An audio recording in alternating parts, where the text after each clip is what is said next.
I believe fully that whatever we say or whatever we will and whatever we do in accordance with our will one day be accomplished. It has to be achieved only with a stubborn will against all odds. Despite the opposition, the man has to be persistent in believing in what he is doing and in seeing and visualizing what it will accomplish. I see the story of the Passover in this light. The Passover may never have taken place, but what the Jewish people did in a collective way to celebrate the Passover every year, believing that one day they will come out free, go to a land of their own promise.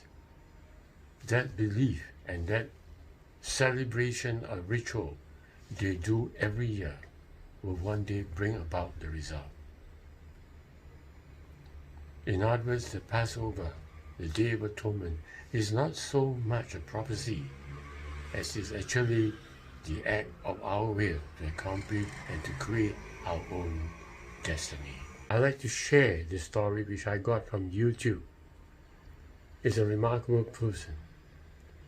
He is someone who was working in a runway a long time ago, but he believed that the runway was useful, and so he worked on it out of his own free will, believing that one day the runway will prove to be useful to save lives. And what happened next? It's a miracle. Today I will share an incredible story with you. After watching it, even the most inveterate skeptics will see the world in a different light. September 7th, 2010. This day became the second birthday for almost 100 people. It was on this day that the Tu-154 took off from the Mirny airport on its scheduled flight to Moscow.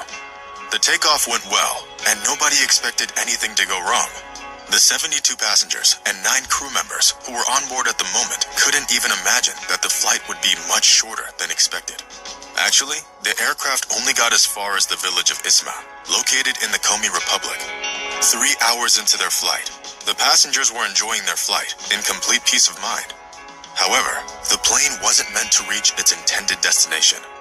A complete electrical failure disabled all navigation systems on board. We couldn't figure out what had caused the electrical failure. A decision has to be made as quickly as possible.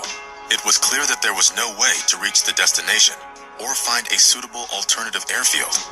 The aircraft crew was selflessly doing everything they could to save the situation, but the chances for salvation were minimal, the pilot in command later said.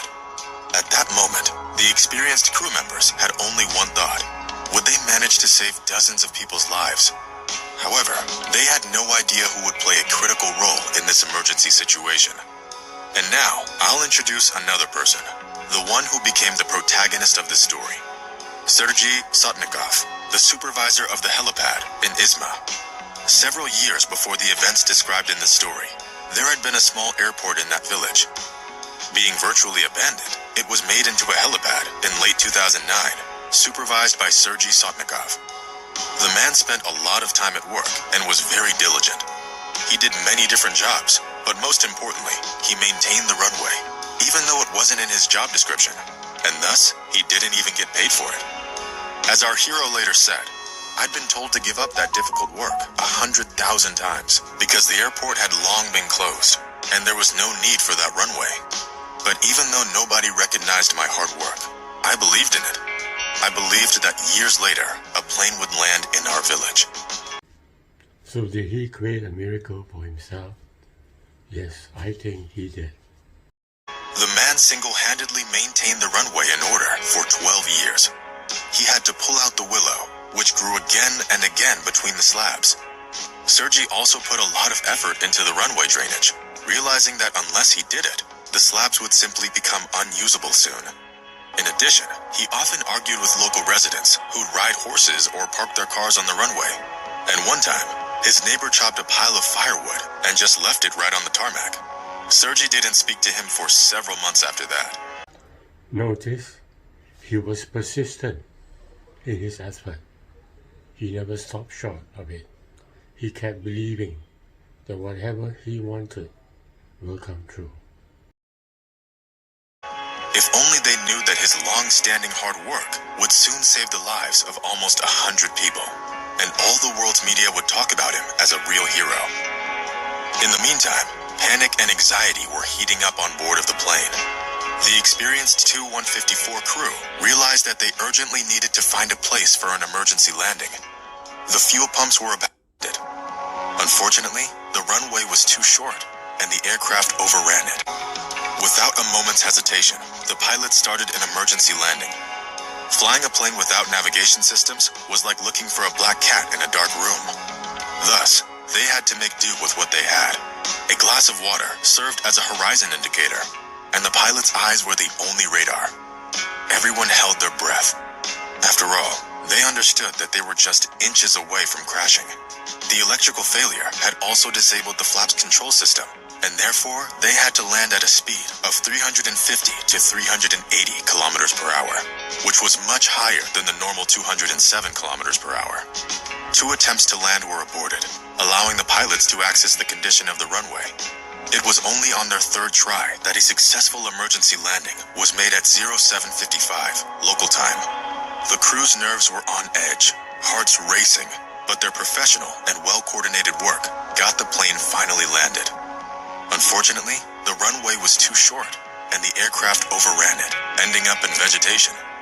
But, despite it all, the enthusiasm of Sergei Sotnikov, who for many years had kept the runway in order, made everything go as smoothly as possible. This incredible incident will remain in the history of aviation as the miracle of Izma. Sergei Sotnikov still receives letters from the survivors who express their gratitude. I believe that there is a unity between the future and the past, and this unity is the present. We are the one who initiate our world. The future and our past is in us, in me, the present.